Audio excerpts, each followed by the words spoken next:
la flattes, elle n'aime pas ça. Et alors, qu'est-ce que je dois faire? Lui donner des gifles? Mademoiselle. Oui, oui. Nous n'allons pas vous donner trop de travail, j'espère. Mais non, vous faites pas de mouron. Mais t'avais raison, c'est pas Camille. Hein. Et la voix non plus ne me dit rien. Oui, bien ça suffit avec cette fille. Et si tu lui disais la vérité? À la fille? Mais non, à la tante. Pourquoi ne pas lui avouer franchement que tu es intéressé par la vente des vignes? Que la General Motors t'a promis une grosse somme dont tu as justement besoin? Impossible. Mais pourquoi impossible, enfin? Parce que je lui en dois déjà, là. Et qu'elle en profitera pour se rembourser. Ah, mais je savais pas ça, moi. Eh bien, je te l'apprends.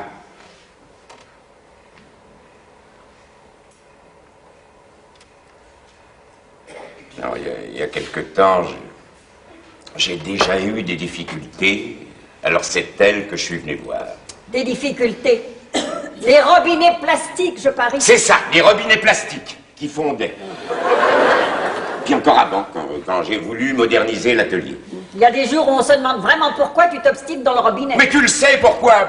Parce que j'ai hérité cette saloperie d'usine de mon père, lequel a hérité cette saloperie d'usine de son père, lequel a créé cette saloperie d'usine, dont je ne peux plus me dépoter. Eh bien, vends-la. Mais impossible, je ne peux pas plus la vendre que la garder, c'est ça le problème, je te l'ai expliqué 100 fois. Si je la vends, je perds tout, si je la garde, je gagne plus rien. Eh bien, je vois que mon Austin... Enfin, la peu avec ton Austin, toi. Parce qu'elle m'énerve à siffler comme ça. Oui, calme-toi, c'est pas toi qu'elle siffle. Dîner dans 1 heure, ça vous va? Très bien. J'adore dîner tôt et léger. Parfait, vous avez entendu? Léger, comme d'habitude. Bien, madame. En attendant, allez donc vous promener dans mes chères vignes. Elles sont au courant de ta divagation. Ah non, ça, j'appelle pas ça des divagations. Veux-tu que nous en reparlions calmement? Non.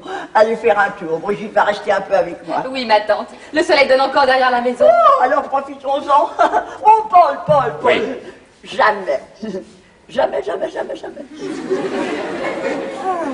Bon, moi, je vais aller piétiner 1 ou 2 cèpes, ça me détendra. Non, pardon, vous mangez de la soupe?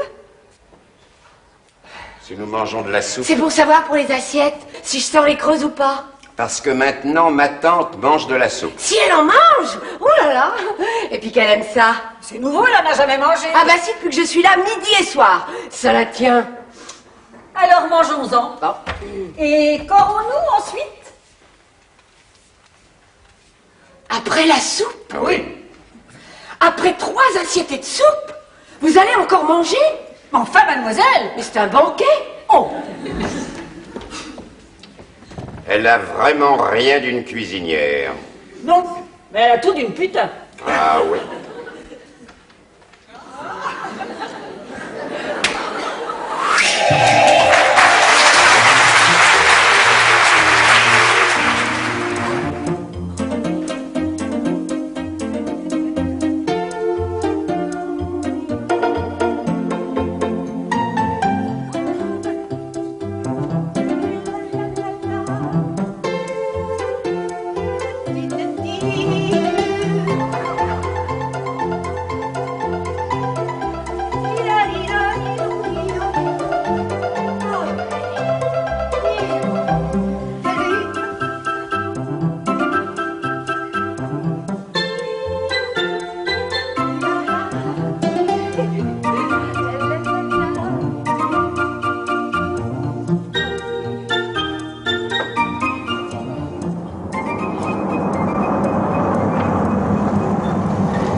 Ah, te voilà. Tu as fait vite, pas trop fatigué? Non. J'ai quitté Paris un peu avant minuit, entre 3 et 4. J'ai somnolé dans un resto. Rien de neuf pendant mon absence? Non, elle est seulement ravie d'avoir pu garder Brigitte 2 jours de plus. Elle voudrait l'avoir mariée. Ah bah ça, je la connais, marier les gens, c'est son vice. Elle est déjà responsable d'un tas de malheureux dans la région. Alors, Aubertin, tu veux le voir? Je l'ai vu. Il est dégoûté des robinets. Ah. Des miens, en tout cas. Il doit reprendre ses parts et s'en aller. Et la banque refuse de couvrir la paye du 15. Eh bien, il faut vendre quelque chose. Eh ben voilà. Quoi, par exemple? La maison de Villerville. Villerville est hypothéquée, jusqu'au jardinier.